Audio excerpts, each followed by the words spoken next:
Let's see. No, Mr. Bartell. Don't say let's see if he's expecting us. You know I always expect you at this time on Monday evenings, my boy. So draw up your usual chair and settle down. Thanks, Doctor. That's it. All alone this evening, Doctor? Where are the puppies? Out on the patio. They had a most unfortunate encounter with a dead seal on the beach this afternoon. In consequence, they're a little malodorous, shall we say. In that case, Doctor, perhaps we'd better change the subject. So, suppose I ask you about tonight's new Sherlock Holmes adventure. Well, my boy, as I told you last week, the story took place in the foul alleyways of Limehouse. It was there on a foggy December evening in 1890 that my story began. An old friend and patient of mine, Isa Whitney, had disappeared, and his distraught wife had come to me for help. Knowing the man to be the victim of the shocking habit of taking opium, I suspected that I might find him in one of the vile dens inhabited by the dregs of the waterfront. And so, Mr. Bartell, about 5 o'clock on that December evening, I began my search. After an hour of fruitless wanderings, I found myself in a vile alley called Upper Swandam Lane. I could hear the distant moans of the riverboats as I walked, eyes alert, and hand on the revolver in my coat pocket.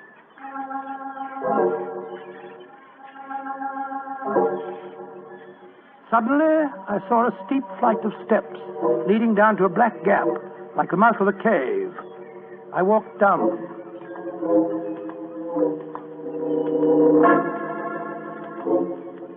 The steps were worn hollow in the center by the ceaseless tread of stumbling feet.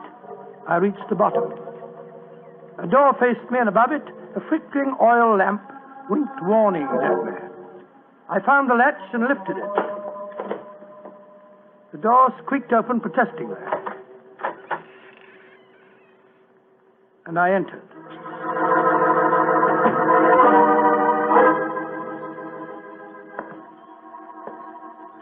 There was a tinkle of Chinese wind bells as I walked towards a long, low room. A strange sight met my eyes. Through the gloom, thick and heavy with the brown opium smoke, I saw that the room was terraced with wooden berths, like the forecastle of an emigrant ship.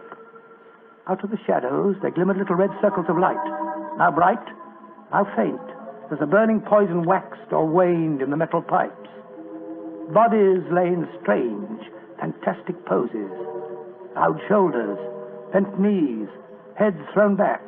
The attendant came up to me with a pipe and beckoned me to an empty berth.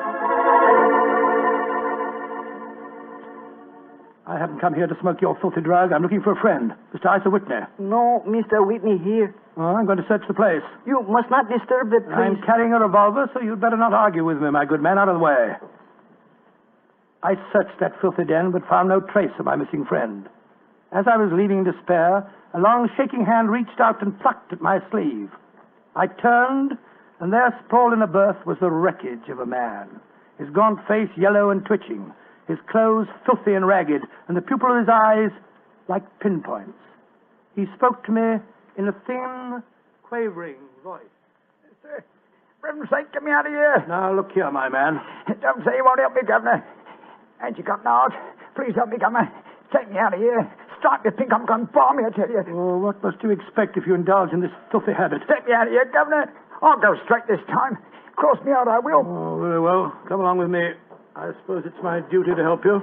Ah, bless you, Governor. Here you are. Here, now, give me your arm. You cannot take him away. He owe me money. That's a bleeding lie. I paid him when I come in, I did. He cannot go with you, mister. You remember what I said about my revolver, you blackguard? If I have any more trouble with you, I'll fetch the police. Come along. He owe me money. He owe me money. Infernal scoundrel, owe me money. Tell him more proper, Governor. That off you didn't.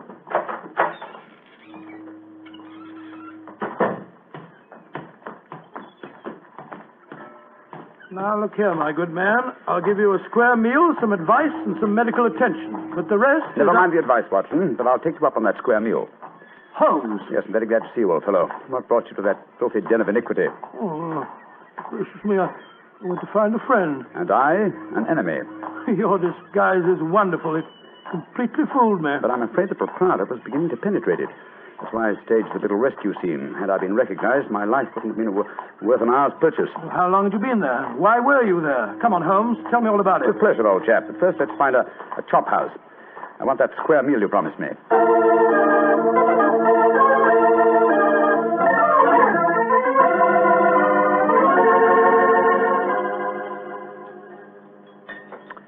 excellent meal, Watson. Yes, they're surprisingly good for such a shoddy-looking place. Well, Holmes, now perhaps you'll tell me what you were doing in that opium den. I've already told you my story. I'm shadowing a most unusual criminal. A man who haunts the opium dens. Yet I know that he himself is not an addict. Oh, I don't see anything very criminal about that. He might be looking for a thrill, or perhaps he's one of those writer fellows or something. But this man pretends to be an addict.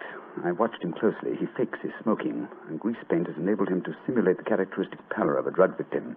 He even affects the typical mannerism of nose scratching, but it's his eyes that give him away. The pupils are wide open, I suppose. Exactly, old fellow. Whereas, if he were really addicted to the drug, they would, as you know, be contracted. I myself always treat my eyes with a special kind of drop on the occasion when, I have to enter these dens. Well, why does a man haunt an opium den in order not to smoke? That, my dear Watson, is the problem that I intend to solve. Well, perhaps the fellow's a policeman or a private detective like yourself, Holmes. I've already checked on those possibilities. No, Watson, I believe there is only one answer.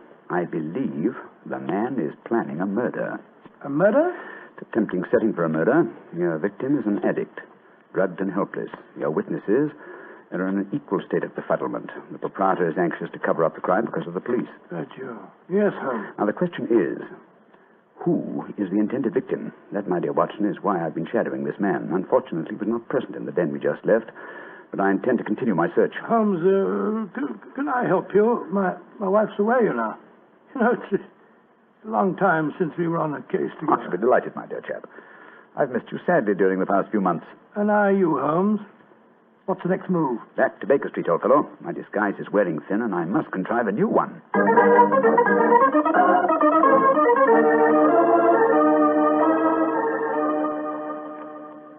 New disguise, eh?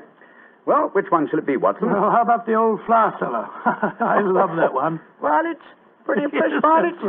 Oh, no, my dear fellow, no. Hardly appropriate for an opium den. In any case, the clothes are so wretchedly uncomfortable. Well, how about the music hall singer? Oh, that chap, yes. Oh, I don't want to be beside the seaside. Oh, I don't want to be beside the sea. I don't want to stroll along the prom, where the brass band plays tiddly-um. Oh, confound it. Who can that be? You weren't expecting anyone, were you? No. So this is just like the old days. The doorbell ringing, Mrs. Hudson toddling off and bringing up some poor devil in trouble and... Say that rather wistfully, old fellow. Don't tell me that you repent of marriage. No, of course not, Holmes. Mary's a perfect darling, and I couldn't be happier. Just the same. It is rather fun to be back here again. Come in. Yes, Mrs. Hudson? It's a gentleman, sir. He gave me this card. Says he's very anxious to see you. Wayne J. Leyton, President, Leyton Corporation, Chicago, United States. Ask him to come up, will you, Mrs. Hudson? Aye, sir. Well, it's quite the cold times to see you back here, Dr. Watson. That's just what I was saying myself, Mrs. Hudson. Mr. Leyton has scribbled a message on the back of this card. If £1,000 for a week's work interests you, you'll see me. £1,000? Big fish, Watson. Very big fish. This way, sir. Yes, thank you. Oh. How do you do, Mr. Leyton? I guess you're Sherlock Holmes. You guessed correctly, sir. Excuse me. Oh, Mrs. Hudson, just a moment, Mrs. Hudson. Aye, Mr. Holmes. Sit down, won't you, Leyton? My name's Watson, Dr. Watson. I'm Sherlock Holmes' colleague. Yes, I've heard about you, too. Like a cigar, Doctor? It's a good one. Set me back 3 shillings. Oh, 3 shillings? Oh, thank you. That's very nice. It's a good one. Oh, No, I see you introduced yourself. Splendid. And now, Mr. Leyton, may I ask what brings you here? I'll talk fast and to the point. I'm a businessman. I like to do things in a business way. I have a chance to control the guano deposits of the Republic of San Pedro. Their minister will be in London tomorrow, and if it weren't for one thing, I know that I could swing the deal and get the concession. And what is that one thing, Mr. Leyton? The deal is secret, see? I thought no one knew about it, but when I got here, I found out that my biggest business rival has gotten wind of what's going on. He's an Englishman. I've never met him, but he's right here in London. Now, I'm not going to tell you his name, not until you give me your word that you'll work for me. Just what you wish me to do, Mr. Leyton. Get this rival of mine and keep him out of circulation for a week. I don't care how you do it, and I won't ask. In a week's time, I'll give you the other half of this £500 I brought with me. Oh, good Scott. What kind of Watson, detective give do you... Mr. Leyton his hat and gloves. That's it. Thanks, old fellow. Goodbye, sir. What are you doing, throwing me out? I can't think where you gathered the impression that I indulged in kidnapping. Once again, goodbye, sir. And here, sir, you can take back your cigar. Well, if you don't want some easy money, I'll soon find someone else that does. This is the last you'll see of me, Mr. Holmes. Life is full of little consolations. Some people seem to think that money can buy... Watson, the game's afoot. Mr. Mr. Leyton is the man I've been seeking. The man who pretends to be an opium smoker. Why in blazes did you let him get away? Here, I'll go after him. No. Don't worry. I've already arranged for that. Oh, how? When I left the room just now to talk to Mrs. Hudson, I was intending to tell her to summon some of my band of street urchins. You know, the Baker Street irregulars. When she informed me that half a dozen of them were in the kitchen at this very moment, partaking of one of her incomparable steak and kidney pies. The rest should be obvious. You left instructions for one of them to shadow Mr. Leyton when he left here. Elementary, my dear Watson. Oh, don't tell me that Leyton back again. No, I think not. I should say that at the moment he's just about to walk out of the front door. No, I think we shall have another visitor. And judging by the commotion, the incoming and the outgoing visitors know each other and are not on the best of terms. Well, it sounds to me as if they're having a fight. Here comes Mrs. Hudson to tell us about it. Come in. Oh, Mr. Holmes, you've got another visitor. So I gathered. Mrs. Hudson, you gave my instructions to one of the boys? I did that, sir.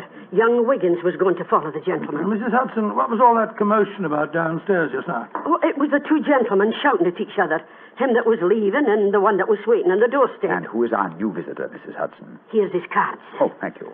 Linton Chumley, 9 Belgrave Square. Well, ask him to come up, will you, Mrs. Hudson? Very well, Mr. Holmes. Oh, one thing more. Yes, sir.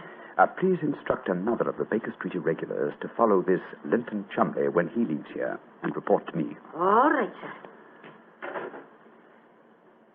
You're taking no chances, Holmes, eh? You're having this fellow shadowed, too. Leyton is a potential murderer. Of that I'm convinced. This Mr. Chumley might possibly be his intended victim. While we're talking to him, Watson, old fellow, I want you to be sure to look at the condition of his eyes. Yes, I certainly will. Come in. Oh, good evening, Mr. Chumley. Are you Mr. Sherlock Holmes? I am. This is my colleague, Dr. Watson. How do you do, sir? That was Wayne Leyton that was just left here, wasn't it? Won't you sit down, sir? Thank you. I don't want to sit down.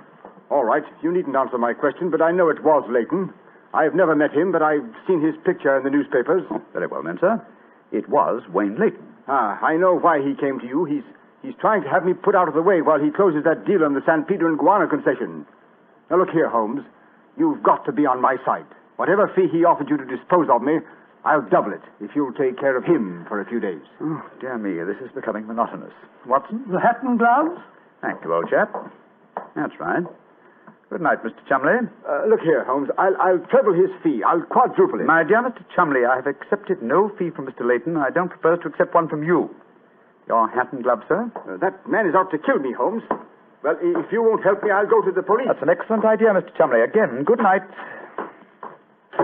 Did you notice his eyes, Watson? Yes, the pupils were contracted. He's obviously an opium addict. And also a potential corpse. What do we do now? Wait for the irregulars to report? No, you'll return home for your medical bag. I have a feeling that you'll need it before the night is out. Then come back here. If I've gone before you return, I'll send one of your regulars to bring you to wherever I may be. Wait until you receive a message from me. On your way, old chap. There's work ahead of us.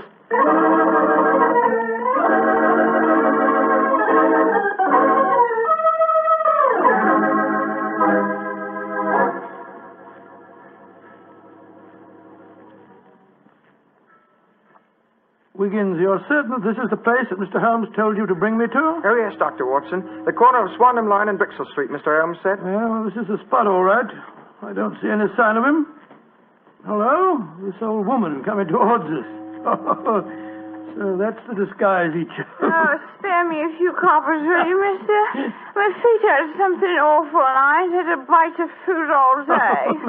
No, you don't, Holmes. You can't fool me this time. As a matter of fact, your makeup isn't very convincing. You hardly look like a woman, and nobody's nose could be quite as red as that. Don't look like a woman, don't I? My nose is too red, is it? I'll take that. No, steady, look Might here. seem funny, but poor old woman who's pointed me. Sorry, madam. I didn't mean to insult you. Well, matey, she gave you a bit of what for, all right, didn't she? Box your ears. No mistake about it. You mind your own business. And anyhow, why aren't you aboard your ship at this time of night? Because I'm not a sailor, Watson. It's Mr. Holmes. Great heavens, Holmes. I wish you wouldn't confuse me like this. I'd never recognized you. My dear Watson, when you're able to recognize me, it will indeed be the beginning of the end. When your eagle eye penetrates my disguise, I shall realize that my retirement is imminent. But enough of this. See that house opposite? You mean the ramshackle place with the broken tiled roof? Yes, I gave the irregulars instructions to let me know at once if our two quarries ever enter the same house at the one time. They're inside there now. I'm going in after them. Be careful, Holmes. I better come along with you. Can't I come too, Mr. No, Holmes? certainly not. Both keep watch outside. If I need any help, I'll smash one of the windows, and then you can come in after me. Wait here for me. I don't expect I'll be very long. I'll be here, Holmes. Don't worry about me. Just take good care of yourself.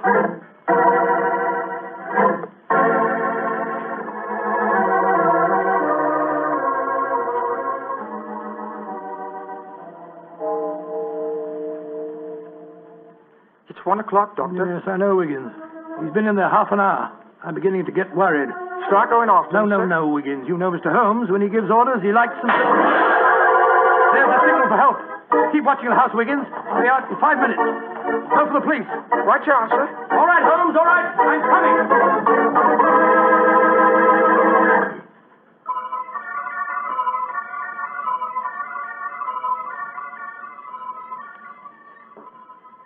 You have searched my house from basement to attic. Why do you not give up? I tell you again, there has been no one here tonight. But my friend came in here half an hour ago. I saw him, and before that, 2 other men are known to have come in here. If that is so, then where are they? 3 men cannot vanish. That's just the point, you scoundrel. Out of the way. I'm going to search this hovel again. I'm not leaving here until I find Mr. Sherlock Holmes.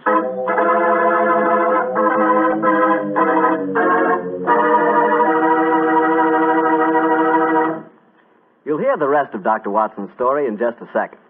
And if you don't mind, I'll take that second to say just one word to the ladies. And that word is muscatel. Petri California Muscatel. I want you women to know about it because Petri Muscatel is one wine that practically every woman likes. Maybe because it's such a beautiful color, like pale gold. But I guess really because Petri Muscatel brings you the wonderful flavor of luscious, sun-ripened muscat grapes. And that's a flavor.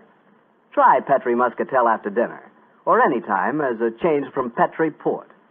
Remember, if it's a Petri wine, you know it's a good wine.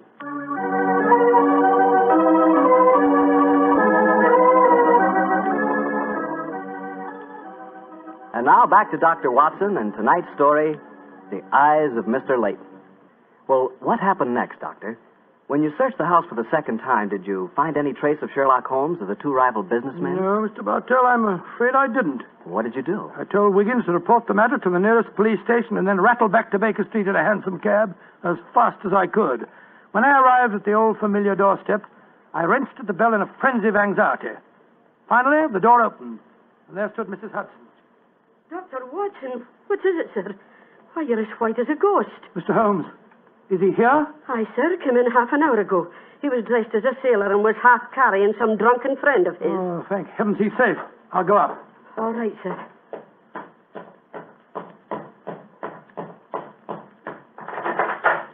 Now, what's more, chap? There you are. Holmes, I can't tell you how glad I am to see you. Who's that lying on the sofa? Well, I'll be back, Watson. Though I'm afraid the poor devil's done for. Great Scott, it's Wayne Leyton, the American fella. With a knife wound between his ribs.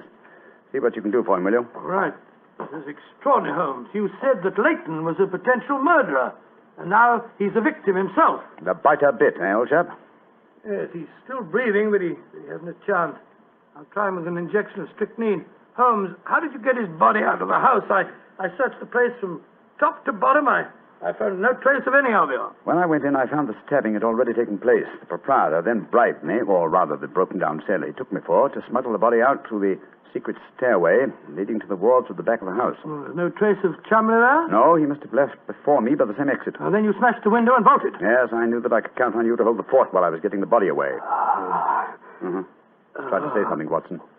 Yes, the injection's beginning to take effect. Yes, Mr. Leyton? What are you trying to say? Tell us, who stabbed you, sir? Lips are moving.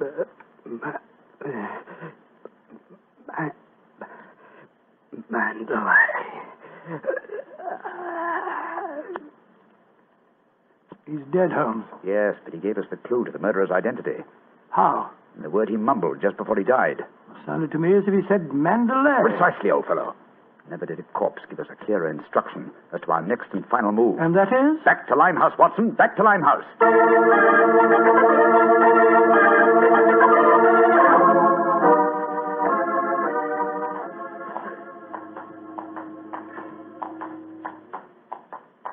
Here we are. This must be the place. What's this? Another opium den? Yes, I knew that since Chumley refrained from smoking earlier on in the night, In order to keep his faculties alert for murder, that an enormous reaction would set in. He'd have to find a den at once, and beyond question a different one from that in which the murder was committed. But how do you know that he's inside here? Well, just before you returned to Baker Street tonight, I had a message from one of my regulars. He tracked him here after he escaped from the scene of the stabbing. That was a couple of hours ago. He might have slipped away again. No, Watson, tonight he came to drown his senses with a wretched drug. He'll be here. Come on.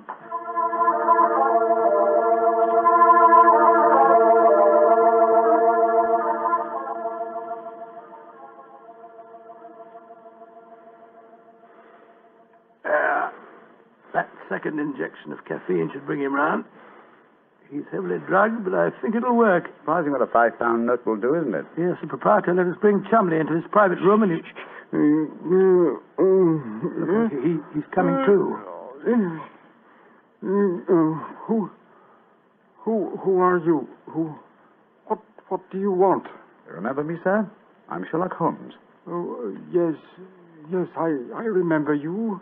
You're in serious trouble, Mr. Chumley. Very serious trouble. Trouble? What trouble? Wayne Leyton didn't die. Oh. He's badly wounded, but he's going to live. He's at Baker Street now. He wants to go to the police and give evidence. You've got to get me out of this, Holmes. I'll pay you anything. 10,000, 20,000. Why did you stab Leyton? He was in my way. I wanted the San Pedro concession. I meant to kill him, but we can fix it up now, can't we, Holmes? We can fix it up now. Yes, we can fix it beautifully, sir. As neat a murder confession as ever I listened to, Holmes. Exactly. Come along, Mr. Chumley. I think some night air will be good for you. We'll take you for a nice drive to Scotland Yard.